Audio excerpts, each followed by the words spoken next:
চলছে বিএনপির সংসদীয় দলের বৈঠক। সভাপতিত্ব করছেন সংসদ নেতা প্রধানমন্ত্রী তারেক রহমান। কাল বসছে ত্রয়োদশ জাতীয় সংসদের প্রথম অধিবেশন। আজও রাজধানীর অনেক ফিলিং স্টেশনে মিলছে না তেল। চাহিদার তুলনায় অনেক কম সরবরাহের অভিযোগ ডিপোর বিরুদ্ধে।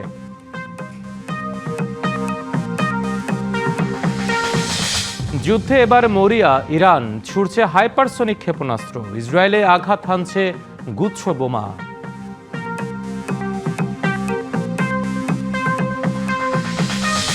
এবং 5 মাস পর ওয়ানডে ক্রিকেটে ফিরছে বাংলাদেশ। মিরপুরে দুপুর 2:15টায় প্রতিপক্ষ পাকিস্তান।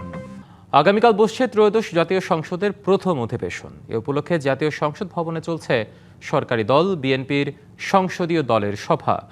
সংসদ ভবনের সভা কক্ষে বৈঠকে সভাপতিত্ব করছেন বিএনপি চেয়ারম্যান, সংসদ নেতা ও প্রধানমন্ত্রী তারেক রহমান। সংসদীয় স্পিকার, ডেপুটি স্পিকার কে হবেন তা নিয়ে চূড়ান্ত সিদ্ধান্ত আসার কথা রয়েছে এই বৈঠক থেকে। এছাড়াও সংসদীয় কমিটি গঠনের বিষয়েও সিদ্ধান্ত নেওয়া হতে পারে। সংসদের অন্যান্য কার্যপ্রণালী নিয়েও নিজেদের মধ্যে আলোচনা করবেন সরকার দলীয় সংসদ সদস্যরা। সরকারি দলের সব সংসদ সদস্যদের তাই সভায় উপস্থিত থাকার অনুরোধ জানিয়েছেন চিফ হুইপ নুরুল ইসলাম। এরই মধ্যে প্রধানমন্ত্রী সহ বিএনপির সংসদ সদস্যরা বৈঠকে যোগ দিতে জাতীয় সংসদ ভবনে পৌঁছেছেন। আগামীকাল বৃহস্পতিবার অনুষ্ঠিত হবে ত্রয়োদশ জাতীয় সংসদের প্রথম অধিবেশন। স্পিকার এবং ডেপুটি স্পিকার দুজনে না এই বিষয়ে আলোচনা হইতে পারে, নানা বিষয়ে আলোচনা হইতে পারে, যেটা আমাদের মাননীয় প্রধানমন্ত্রী মনে করবেন যা যা প্রয়োজন সংসদ পরিচালনার ক্ষেত্রে, সুষ্ঠুভাবে পরিচালনার ক্ষেত্রে। সংসদে বসে জনগণের কথা বলা হবে, জনগণের উন্নয়নের জন্য, বাংলাদেশকে একটি নতুন বাংলাদেশ বিনির্মাণের জন্য কথা হবে। সেই ধরনের কিছু গুরুত্বপূর্ণ আলোচনা এবং আমি মনে করি নতুন সংসদের দিক নির্দেশনা দিবেন আমাদের সংসদীয় নেতা বাংলাদেশের প্রধানমন্ত্রী জনাব তারেক রহমান। দর্শক, বিস্তারিত জানাতে সরাসরি যুক্ত হচ্ছেন সহকর্মী হাসান আল মামুন। মামুন, এই সভা কখন নাগাদ শেষ হতে পারে? এখন পর্যন্ত কোনো কিছু জানতে পেরেছেন কিনা? যদিও বৈঠক শেষ না হলে আসলে জানার খুব একটা সুযোগ নেই, কারণ স্পিকার কে হবেন, ডেপুটি স্পিকার কে হবেন, সে বিষয়ে নিশ্চয়ই আজকে সিদ্ধান্ত হবে সেখানে।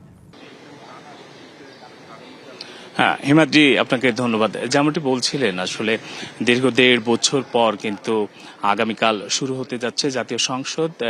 সেই সংসদ অধিবেশনকে কেন্দ্র করে স্পিকার এবং ডেপুটি স্পিকার কে হবেন সেটি নির্ধারণের জন্য কিন্তু আজকে যারা সংসদ সদস্য রয়েছেন তাদেরকে নিয়ে সংসদীয় নেতা জনাব তারেক রহমান একটি বৈঠক ডেকেছেন, যেটি এখন চলমান রয়েছে। সংসদের যে এলডি হল রয়েছে সেখানে বৈঠক চলছে এবং আমরা এখন পর্যন্ত যেটি জানতে পেরেছি যে এই বৈঠক শেষ হওয়ার পরে 1:30 মিনিটের সময় সংবাদকর্মীদের উদ্দেশ্যে একটি প্রেস ব্রিফিং করা হবে এবং সেখানে জানিয়ে দেওয়া হবে যে আসলে স্পিকার কে হচ্ছেন এবং ডেপুটি স্পিকার কে হচ্ছেন। আপনাকে একটি তথ্য জানিয়ে রাখতে চাই যে এবারে সংসদে যদিও বিগত সংসদগুলোতে স্পিকার, ডেপুটি স্পিকার সরকার দলের পক্ষ থেকে হয়ে থাকে, এবার কিন্তু সেটি ভিন্ন হচ্ছে। জুলাই সনদের আলোকে এবারের সংবিধানে যিনি ডেপুটি স্পিকার হবেন তিনি বিরোধী দল থেকে হবেন, এমন একটি প্রস্তাব কিন্তু ছিল এবং তারই আলোকে কিন্তু সরকার দলের পক্ষ থেকে অর্থাৎ বিএনপির পক্ষ থেকে কিন্তু ডেপুটি স্পিকারের বিষয়ে যারা বিরোধী দল হয়েছেন তাদের মধ্য থেকেই কিন্তু হওয়ার কথা ছিল। আমরা জামায়াত ইসলামীর যারা নেতা রয়েছেন তাদের সাথে এর আগে কথা বলেছিলাম, তারা জানিয়েছেন যে ডেপুটি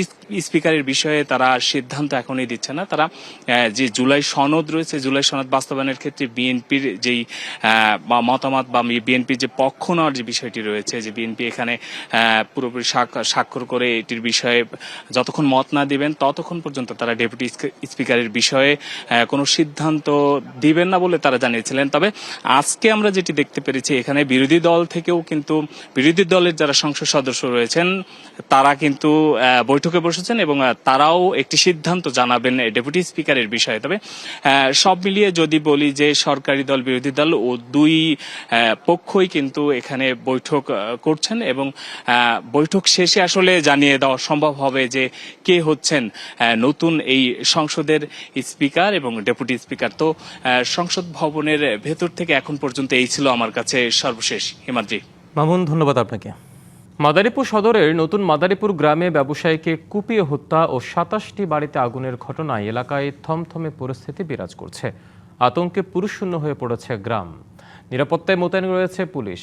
ঘটনায় সাবেক কমিশনার মনিরুজ্জামান আক্তার হাওলাদারকে গ্রেপ্তার করেছে পুলিশ। ভোরে পাঁচখোলা ইউনিয়ন থেকে তাকে গ্রেপ্তার করা হয়। পুলিশ ও প্রত্যক্ষদর্শীরা জানায়, দীর্ঘদিন ধরে আধিপত্য বিস্তারকে কেন্দ্র করে ওই গ্রামের মনিরুজ্জামান হাওলাদারের সাথে হাসান মুন্সির বিরোধ চলছিল। এই বিরোধকে কেন্দ্র করে এর আগেও কয়েকবার সংঘর্ষে জড়ায় দুপক্ষ। এর জেরে মঙ্গলবার সকালে মনিরুজ্জামানের চাচাতো ভাই ইন্টারনেট ব্যবসায়ী আলমগীর হাওলাদারের উপর হামলা চালায় প্রতিপক্ষের লোকজন। কুপিয়ে হাত বিচ্ছিন্ন করে হত্যা করা হয় তাকে। বাধা দেয়ায় নারীসহ আরও 3 জনকে কোপানো হয়। এর জেরে সন্ধ্যায় ফের উত্তপ্ত হয়ে ওঠে পরিস্থিতি। জেলা বিএনপির সাবেক যুগ্ম সাধারণ সম্পাদক লাবলু হাওলাদার ও কৃষক দলের সিনিয়র যুগ্ম আহ্বায়ক পলাশ হাওলাদারের বাড়িসহ অন্তত 27টি ঘরে আগুন দেয় বিক্ষুব্ধরা। এ সময় 15টি টিয়ার শেল ছোড়া হয়। ঘটনায় অন্তত 7 পুলিশ সদস্য আহত হয়েছেন। রাত 12:15টার দিকে পরিস্থিতি নিয়ন্ত্রণে আনে যৌথ বাহিনী। বৈশ্বিক অস্থিরতা ও যুদ্ধ পরিস্থিতির নেতিবাচক প্রভাব কাটিয়ে কাতারের ঈদ বাজার এখন জমতে শুরু করেছে। বিশেষ করে প্রবাসীদের পছন্দের শীর্ষে থাকা পাঞ্জাবিতে সয়লাব দোহার মার্কেটগুলো। যুদ্ধ পরিস্থিতি কিংবা বৈশ্বিক মূল্যস্ফীতি কোনো কিছুই যেন ম্লান করতে পারছে না উৎসবের আমেজকে। সবার প্রত্যাশা, নতুন এই পোশাক গায়ে জড়ানোর মতোই সুন্দর হোক এবারের ঈদ।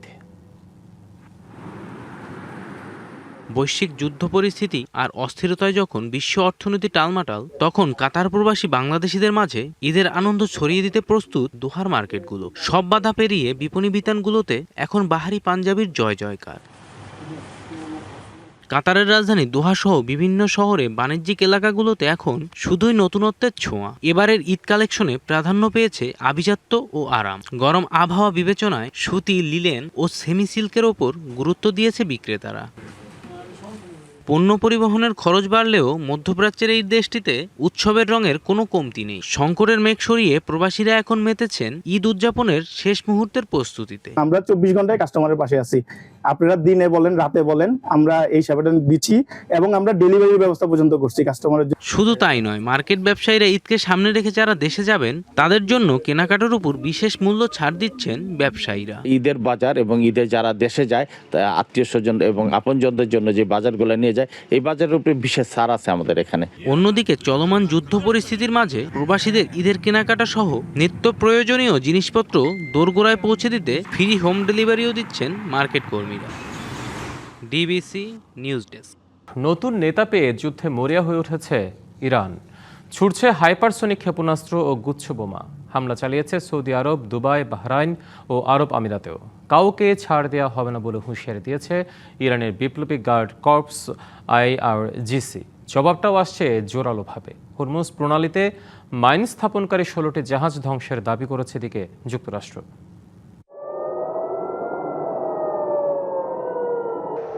ইসরায়েলের রাতের আকাশে শত শত ড্রোন আর ক্ষেপণাস্ত্র, বাজছে সাইরেন।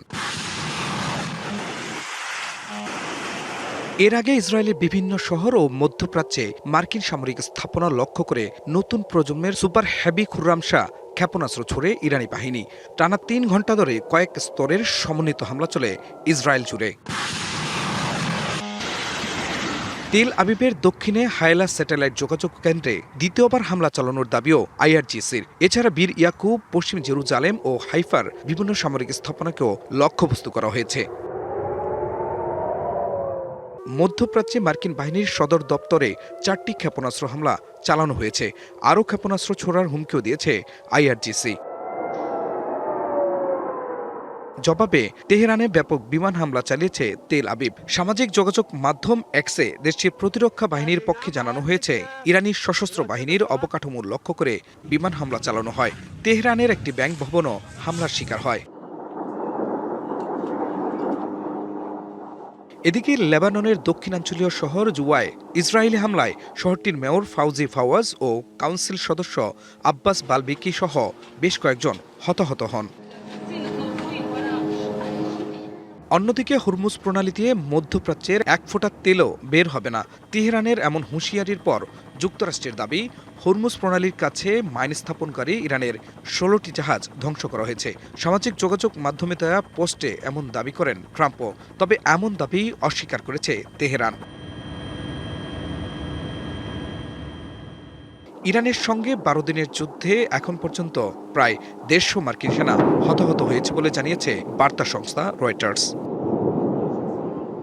খান মোহাম্মদ মুকুল, ডিবিসি নিউজ ডেস্ক।